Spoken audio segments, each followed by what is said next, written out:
हमारा जो आज का वीडियो लेक्चर है इसमें हमने ये देखना है कि क्रुस्कल एल्गोरिदम होता क्या है और हम क्यों यूज करते हैं। बेसिकली ये हमारे पास क्या है, एक ग्रीडी अप्रोच है। ये हमारे पास क्या है, एक ग्रीडी टेक्निक है। ठीक हो गया, ये हमारे पास ग्रीडी टेक्निक है। अब इसका मतलब क्या है, ये सॉर्ट करता है। बेसिकली तो सारे ही आपके मिनिमम स्पैनिंग ट्रीज के लिए यूज होते हैं, शॉर्टेस्ट पाथ फाइंड करते हैं। लेकिन फर्क क्या है, क्रुस्कल एल्गो में, दूसरा डाइजेक्स्ट्रा में और तीसरा प्रिम्स में।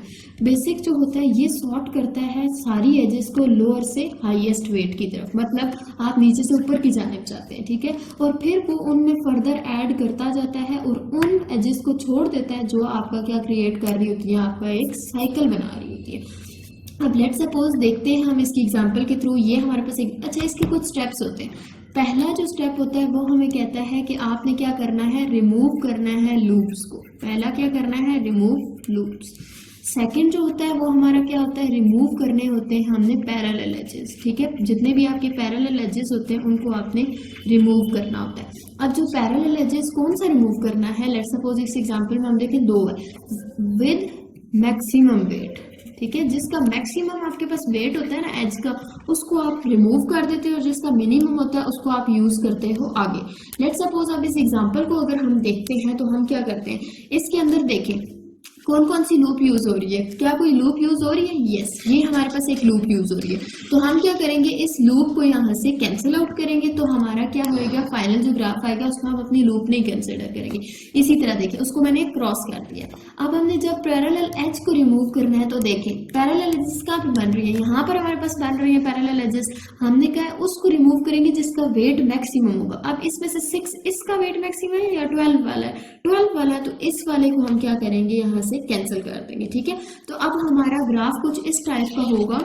देखें अब हमारा जो ग्राफ है वो कुछ इस टाइप का होगा, बी सी 1 के साथ, ए 3 के साथ, देन आपका एफ है वर्टेक्स जो कि 5 के साथ है, देन डी विद 6 4 4, ई के साथ क्या है 6 वाला, क्योंकि 12 वाला हम रिमूव कर चुके हैं। यहाँ पे 5, देन आपका 8, देन 2। अब आपके पास ये ग्राफ है। ठीक है, अब आपने थर्ड स्टेप आपको ये कहता है कि आपने मिनिमम मतलब स्पैनिंग ट्री इस तरह से शॉर्टेस्ट पाथ फाइंड करना है कि लोएस्ट से आप हाईएस्ट की तरफ जाते हो। अब आप अगर ये देखें, आपका सबसे लोएस्ट इसमें कौन सा है, कौन सी वाली एज है, ये 1 वाली, यही है ना आपके पास लोएस्ट वाली। तो इस एज को हमने सिलेक्ट कर लिया। ठीक है, क्योंकि इसका सबसे कम वेट था। अब देखिए हमने क्या करना है, बी से सी की तरफ जो जा रही थी वो 1 के साथ जा रही थी, उसको हमने एक अलग कर लिया। ठीक है, एक तरफ हमने उसको सेपरेट कर दिया। अब देखते हैं हम उससे अगला हमारे पास कौन सा है।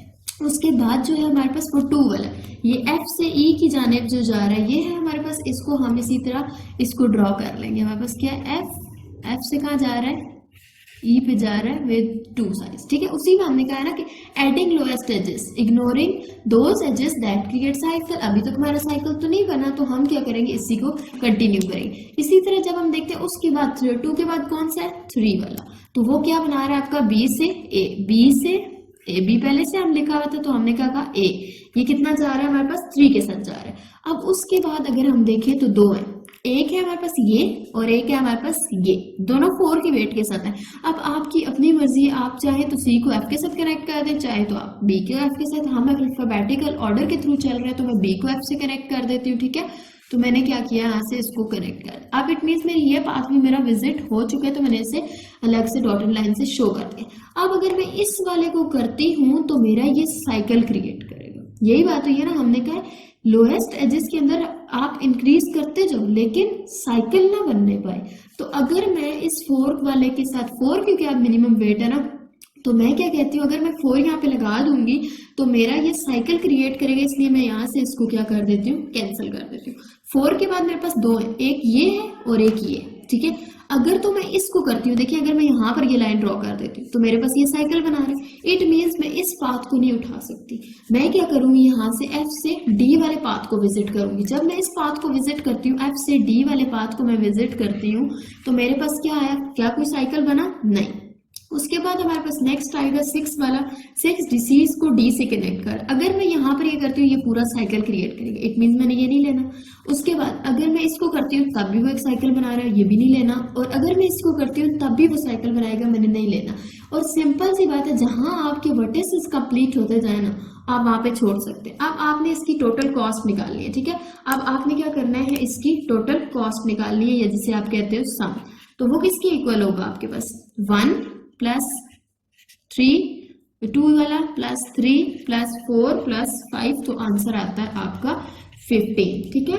तो एल्गोरिदम बस क्रूसिकल में हमने सिंपल क्या देखना है, ये सॉर्ट कर देता है जितनी भी आपकी एजेस होती हैं लो वेट से हाई वेट, मतलब आगे आगे आप उनमें ऐड करते जाते हो, लेकिन उन एजेस को इग्नोर कर देते हो जो साइकिल क्रिएट करती हैं। तो मेन इसका पॉइंट क्या था, ये आपकी मतलब सॉर्टिंग कर देता है, आपकी एजेस को सॉर्ट कर देता है। आप देखिए हम पहले 1 को लेके चले थे, फिर 2, फिर 3, फिर 4, तो मिनिमम से आप मैक्सिमम की तरफ मूव करते जाते हो। तो क्रूसिकल एल्गो और कुछ भी नहीं था इसमें इतना इंपॉर्टेंट, तो आप बाकी एग्जांपल्स पे भी ट्राई करें। सेम एज इट इज हम अगले जो लेक्चर है उनमें प्रिम्स करेंगे, तो आपको क्रूसिकल और प्रिम्स का मेन डिफरेंस पता होना चाहिए कि ये सिर्फ सॉर्ट करता है एजेस को, ठीक हो गया। Thank you so much.